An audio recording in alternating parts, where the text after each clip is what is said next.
Hello again. Here I am back in the office. I've got the little Sony that the video's about here. This is my vlogging camera, so I'm actually using my A7R4 to do this vlogging on. It's a bit of overkill, but it'll work. Now this is the beautiful little camera. It's so tiny, it fits in the hand without any problem at all. It really is a nice piece of kit to use. It's got a 24 to 200 mm zoom lens on it. It's not a very wide aperture. I think it's 4.5 to 5.6, which isn't perfect, but it works for me. Its main problem that I've found to date, and I know this because I've had a couple of these before, is that the battery life isn't very good. The batteries are really very small, as I can see here. Tiny little battery. But there isn't much space for anything larger, so I suppose it's a compromise, as most things are. But other than the battery, I can't fault it. It's got a completely flip-up screen, which when I have the screen fully up, it actually inverts automatically.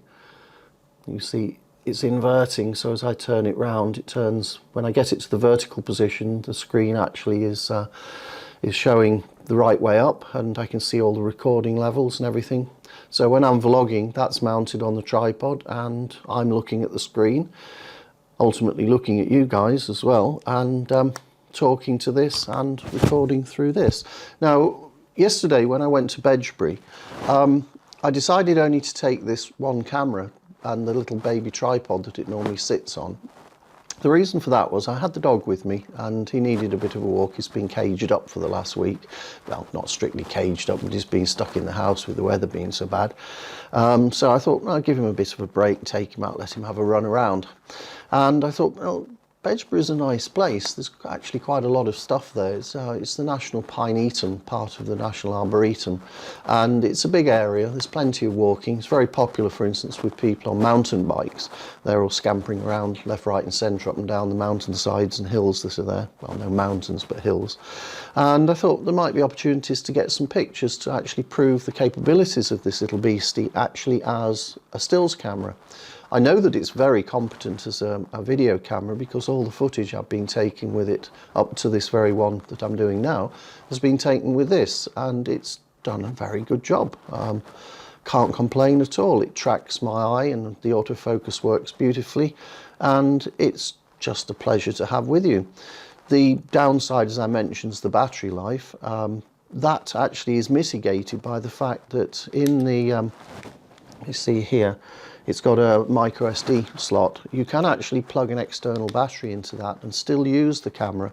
You don't need to only have it charging, it will actually charge while you're using it. So if you carry one of these external power supply phone charger type devices, which I've got 2 or 3 of different sizes, for the sake of having that there, battery isn't an issue. You just plug that in and charge it while you're walking around, or charge it while you're in the car from that, or wherever. So it's a nice size. It's very small, it's very compact. I had the addition of this little rubber grip, which is available from Amazon, on it, because without that there, it's virtually impossible to hold. It really is difficult to keep fingers on it, but with that little bit of a rubber sort of edge there, a little raised bit, it just gives you something to hold on to a little bit better.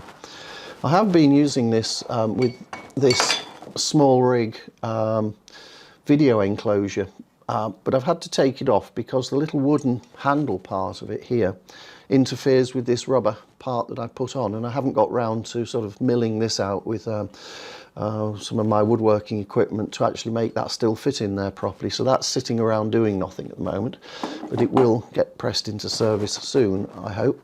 Now, the images that you're about to see in the video were all taken with this.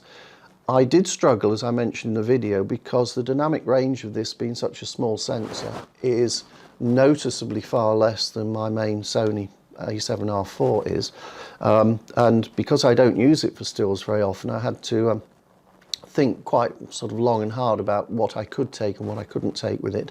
So I ended up bracketing a few shots.